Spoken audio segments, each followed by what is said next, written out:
Hey everyone, welcome to a new video. So today we're going to hop onto the PvE and we're going to be looking at the Dragon Souls and the new Dragon system and the new terrain system. This is like the biggest part of the preseason. It's probably the most complicated part as well. When you read it, like if you read the preseason gameplay update and stuff, it probably makes no sense. To me at least, it didn't really make much sense and I wasn't really sure exactly how it was going to work. So I spent some time figuring it out and I figured if I'm having to go on the PvE and test it in game, then you guys probably would benefit from it as well. So we're just going to stick it in a video. And this honestly is going to be the thing that I think the preseason is going to change like with the most. There are other stuff as well, like some rune changes, some updates, some reworks, and some like Spirit of Shojin is going. Support items are changing, lethality items are changing, but this really is the massively big one. Probably enough of watching Ezreal dance for a little bit. So let's just unhide our HUD and we'll look now at the map. So the first thing I notice is the dragon pit is a bit different, right? This is because we are kind of in a mountain element game, I guess. So our fourth dragon was the mountain dragon. These are all going to be, I did spawn one of each deliberately to get the buffs here so that I could show you very quickly. But the fourth one is the one that changes the map. And then for the mountain dragon, it just spawns extra terrain basically. So we've got some here. We also have some down here. So there's this little gap and an extra wall here as well. All kind of vision and everything. So you can move around the map a little bit more. We have another one here as well. So you can't run through this. You can obviously jump over it. But it just kind of changes the map. And that's going to be a theme for like all of them. All of them are going to do it differently. I will show you the process of it as well if you haven't seen it before already. But I'll do that for the other dragons because we've already got a mountain one up. So Infernal is still AD and AP. So that's pretty much going to be the same. Cloud Dragon right now is ultimate cooldown reduction, which is obviously very strong, especially if you get more than one of these. Ocean Dragon heals 5% missing health every 5 seconds. Doesn't say anything about mana, but health regen is absolutely insane. So you get that early game. It's just going to be crazy good. And then Mountain Dragon is 8% armor and magic resistance. So this is probably the biggest change out of all of 4 of them. It's now really a tank thing, I guess. It is making you stronger. It's not taking objectives any quicker, which I think is honestly really healthy for the game. The Mountain Dragon right now is crazy good because if you grab it, you just take Baron, you can nuke it down at 20 minutes. If you have 2 of them, especially if you have 1 of them, it's really big advantage. So that's really good. But then once the 4th one is spawned and you take that 4th one as well, it then gives you the buff. So it gives you the Dragon Soul buff. You become shielded for, well, the mountain one is you become shielded for a base value. Then it also has an AD scaling, an AP scaling, and a health scaling as well. So that's what those 3 numbers are. So if you're a tank, you're going to get more of it. If you're AD, you're going to get more of it. If you're AP, you're going to get more of a shield as well. You'll notice that I have this shield on me right now, and this is not Bloodthirster. So we're on our second dragon. We have our first one already, which is the Cloud. We're now taking our Ocean one down. And on the third dragon, that is when the terrain actually transforms. So once the game decides what the next dragon is going to be, after we kill this, the whole map will then change. So it's going to be an Infernal, which should trigger the event in a second. Here we go. Infernal Blaze scorches the rift. And now everything is going to change. So the Infernal Dragon is pretty interesting where it's just trying to encourage fights. You notice this Dragon Pit is much more open now. I believe it's not actually affecting this, but it does affect the buffs. So there is literally just a way into the jungle now to open up the entire map so that you can fight just a little bit more. Like the buffs are so much more easily contested. If you fight around the Baron or the Dragon, you're going to be able to run through these gaps like if you're trying to run away, it just creates so much more space, I guess, for you to actually be able to go around and fight stuff. So that's the Infernal one. And now let me go and kill 2 more. And then I'll get the Dragon Soul and I'll show you what that looks like. Okay, so we're about to kill our 4th Drake. We've got 3 here. And now I'm going to knock this one finally down. And we're going to get our 4th Infernal Dragon buff, but we're also going to get our Dragon Soul. So this time, damaging abilities and attacks create an explosion around the target, dealing a bunch of damage. Again, though, has an AD... a better AD ratio, I believe, this time. But an AD ratio, an AP, and a health. So no matter what you're actually going to be doing, building tank or anything like that, you'll be able to. But you can see the explosion there. It does have a cooldown. You can see this cooldown down here. Your Infernal Dragon is on cooldown. On something like Ezreal, though, it's actually pretty insane because you can just keep doing this. But I'll show you what the damage looks like to everything around as well. Because it actually is pretty...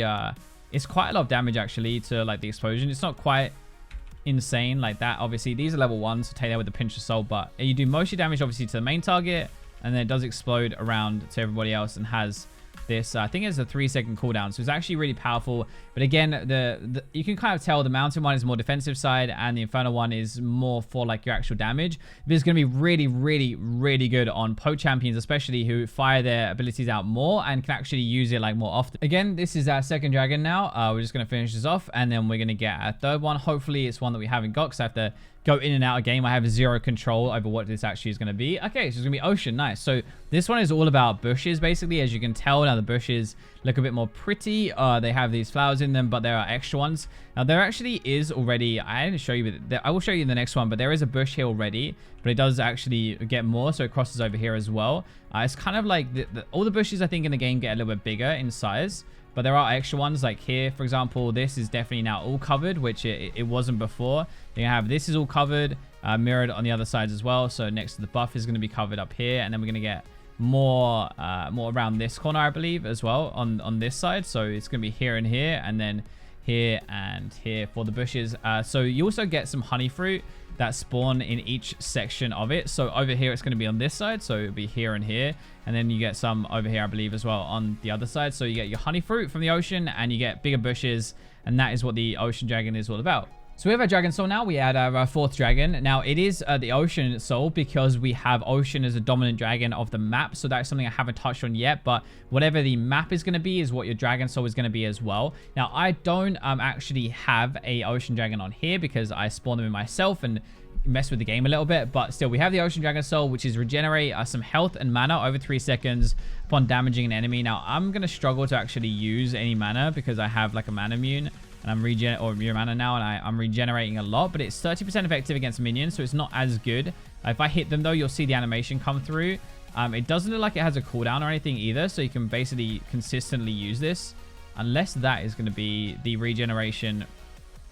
The cooldown is just tied to the regeneration itself, which it looks like it is. So you obviously can't, it looks like you can actually refresh it. So it just looks like it actually doesn't have any kind of cooldown at all. It's going to be more effective versus champions and everything, but basically it just enhances your ocean stuff. You're just going to have more health regen, more mana regen. Again, really, really good for PoE champions or trying to draw out like a longer fight.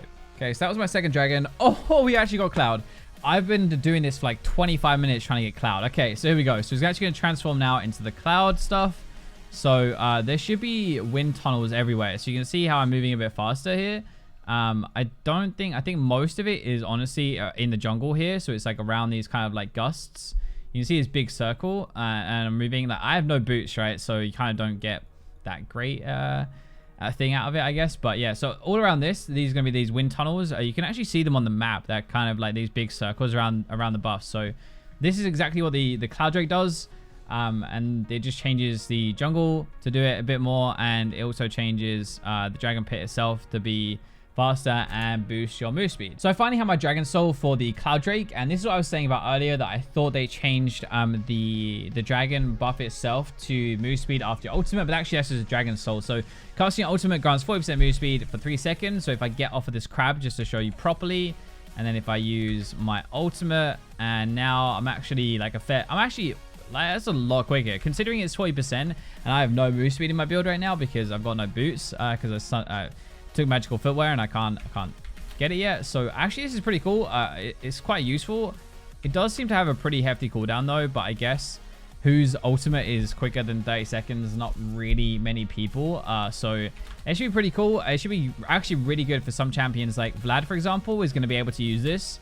And then if he ults and then charges in afterwards with this speed, that's actually pretty insane. So I can imagine there's going to be some really cool uses for it. But that is Cloud Drake for the terrain, move speed, and then the ultimate and the Dragon Soul as well. They're kind of like, I guess normally Elder Dragon right now on live servers does actually scale with the amount of dragons you have.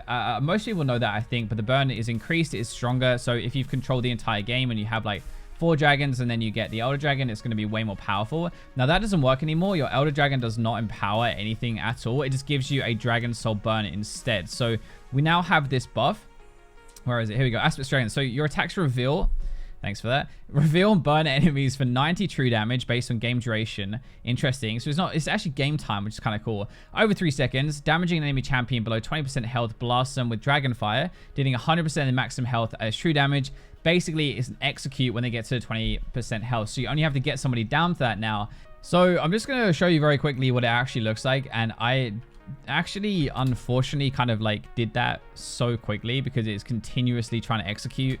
And my whole screen is shaking. I don't know if you guys can see that properly or not. But let me just spawn another dummy. It actually has a really cool animation, though, where the Elder Dragon is coming out and spitting fire or a beam at that. So basically, when you hit somebody, you have this then threshold, right? And once they hit that threshold, which they actually didn't get with there, but if I do it again, it's going to go down to that threshold, then it's going to go and execute them and deal 100% their maximum. The other team cannot get the Dragon Soul, so only one team is going to have that. They're going to have a massive advantage. It helps you close out the game, basically. But the Elder Dragon is now the comeback mechanic within the game. So if you can get this as the enemy team, it's not reliant on how many dragons you have. If I have 0 dragons, it's still going to be just as powerful and do exactly the same job. So if you can somehow kill the enemy team, sneak an Elder Dragon or whatever you want to do, and then you're on the defensive, like you're the team behind, that will give you a massive advantage for the next fight. Kind of cancels out or counters the Dragon Soul buff, and that is the entire idea of the system. So it's there to help you close out the game with the Dragon Soul, and the Elder Dragon is your combat mechanic. Thanks for watching the video until the very end. I really appreciate it. I tried to do a bit more kind of freestyle, I guess, a bit more personal, like with me actually doing it and going through it as I'm playing. So hopefully you enjoyed the video. Let me know what you think. A bit different from my usual style. If you prefer the other style, that's fine. Just let me know it down in the comment below. But yeah, for now, I will leave you with the robots.